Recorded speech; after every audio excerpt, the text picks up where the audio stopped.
Sir, sino po sila, sir? Lawrence Victoria po. Okay, Boss Lawrence, anong auto tunda natin? Honda Fit po siya na converted from Japan. Ito, galing Japan talaga, boss. Okay, Japan. Boss, ito may tema po ba yung auto natin? Actually sa ngayon, wala pa. Pang daily ko lang siya. Pero hopefully, one day, ano siya, maging Jace Racing na team. Ooh, Diyos ko, marami tayong i-burn doon, Boss Lawrence. Pero up natin yan. Abangan natin. Abangan natin yan, Boss Lawrence. Boss Lawrence, syempre, very curious sa mga ka-auto natin. Paano po ba kayo nahilig sa pag-kotse, boss? Ako, nahiligan ko magka-kotse ever since na bata ako. Dun sa Fast and Furious. Okay. Saka, yun, Fast and Furious na series. Dun, nakita ko kasi yung mga iba't ibang auto doon. Tapos, yun, na-inspire lang. Nainganyo ka na rin, boss. Nabudol ka na rin. Pero, sarap yung feeling na yan. Okay. Boss Lawrence, sabi sa auto culture, okay lang po ba? Check natin interior, exterior, saka engine bay. Okay lang, boss? So, tara, check na.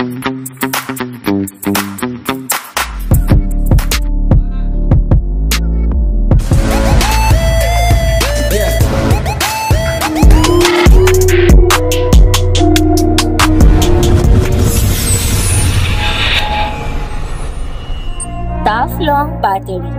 Tough and long Okay, usapang interior tayo, Boss Lawrence. Ano meron dito, boss? Sige po. Sa interior, wala naman masyado. Okay. Stock seats, tas naka-defi gauge. Okay.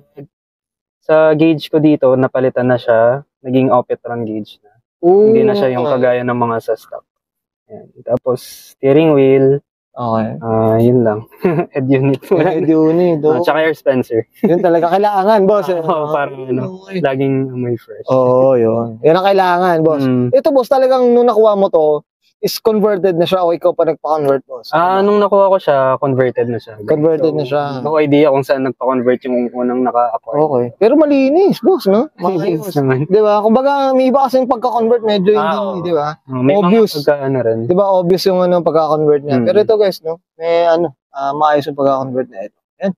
Said, boss, okay na tayo sa loob. Okay. Check natin labas. Okay lang ba? Okay. So, usapang exterior tayo, Boss Lawrence. Ano meron dito, boss? Sige po. Bali dito, naka-MMC na siya na front bumper. Okay. Tapos naka-Jace Racing na grill. Tapos carbon hood. Carbon hood. Ito, boss, nung nakuha mo to, stock pa talaga? Naka-pre-MMC siya. Okay. Tapos itong mga Mugen na to, ikaw na nagkabit? Kasama siya nung bumper. Oo. Nung napili ko, kasama na siya sa bumper. Okay. Yan, no? Tama ba? Ang itong grill natin is Jace Racing. Yan. Correct me, sorry, Boss Lawrence. Yan, Jace Racing na. So, meron na siyang, parang hood pang scoop, no? Oo. Talagang effort, no? Boss. Okay, boss, dito regarding kulay, Boss Lawrence, anong kwento dito sa kulay na? Napaka-pulang-pula na ito. Dati red na talaga yung paint niya. Okay. Kaso dati kasi red, tapos combination siya ng red and gray. Yung hood niya gray, yung chin niya gray, roof niya gray, tapos yung trunk niya gray. So, bakit ganun, boss? Bakit nakuha ko siya, ganun na siya. Okay. Pero pula na siya? Pula na siya, pero hindi ganyan yung pagkapula niya. Okay. Kumbaga, tagpi-tagpi pa, boss. Oo, tagpi-tagpi pa.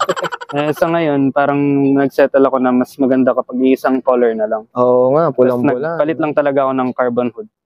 Ganda. Answer mga ka-auto. Ito yung Jazz na gusto ko yung model. Diba, medyo parang EP3 kasi yung dating sa akin pag ito yung tinitingnan ko. So, kung gusto mo ng Type R na EP3, ito yung kaya mong budget. Ito na, dito ka na mga ka-auto.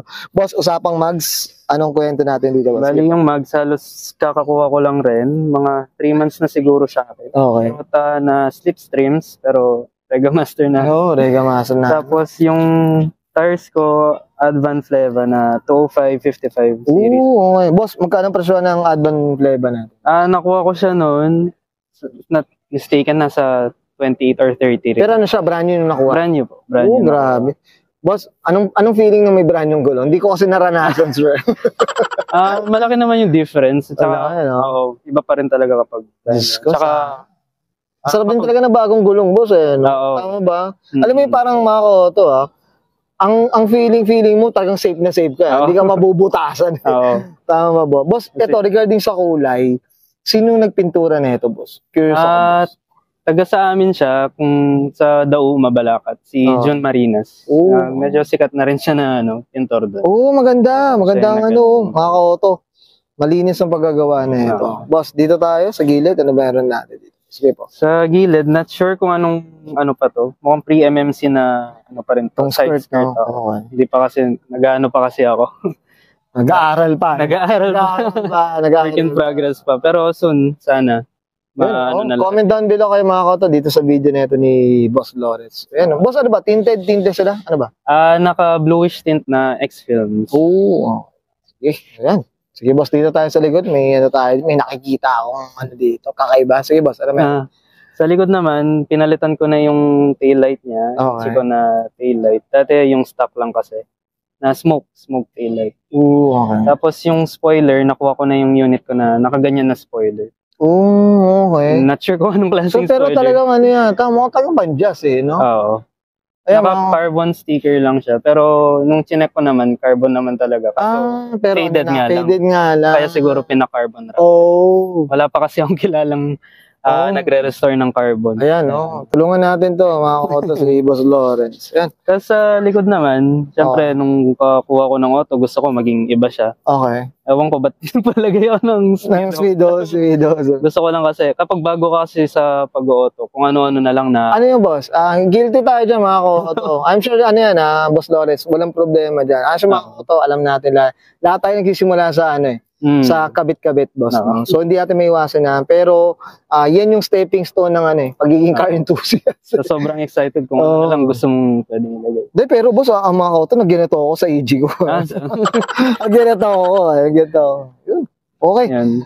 Sige, boss. Meron pa ba? Dito itong bumper niya, hindi pa siya MMC. Parang pre-MMC pa rin ang may... okay. Ganun pala yun. Hindi pa siya fully na MMC. Talagang kompleto na, boss. Hindi pa talaga. Okay.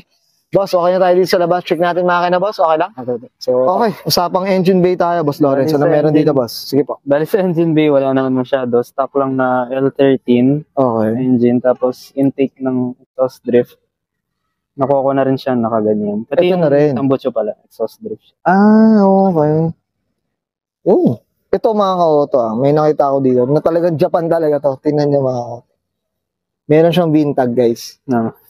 Ito ang si mga auto, guilty tayo dyan kahit tayong talagang nag-source out tayo na magkaroon din tayo ng VINTAG para sa review natin. Pero excited ako may kabila. Pero talagang yan ang yan ang code ng mga Hapon no? Boss, no? So ito sa sa Jazz, ito black pala sa GD, GD.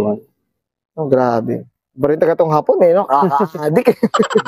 Ito boss, tama ba? Ano ba siya? 1300. Kasi kung L13 siya ba? Ano ba? 1.3 na distance. Tapos sa manual ba? Ano ba to? Matic lang. Matic, okay. So, kamusta naman, boss? Consumption, maintenance, boss? Kamusta naman? Sa consumption, as of now, di ko pa siya nasubukan kasi kaka-PMS ko lang kanina. Bali, try ko pa lang yan kasi matagal na siyang hindi na maintenance. Okay. Mahirap lang dito is yung spark plugs niya is walo, pati yung ignition coil. So, medyo madugo kapag magpapalit. Yun yung kung ba marami, no? Marami. Pero sa consumption naman, pag yung gasolina, naman? Okay naman. Kaya. Matibid naman. Kasi maliit din naman to, guys. Yun, well said. Boss, okay na tayo dito sa makina, boss?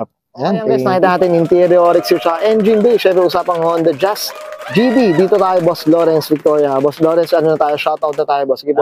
Shoutout dun sa nagpintura nito kay Sir John Marinas po. Tsaka yung nagfitment si Pau Pau, if kilala niyo, grounded fitment sa Mabalak.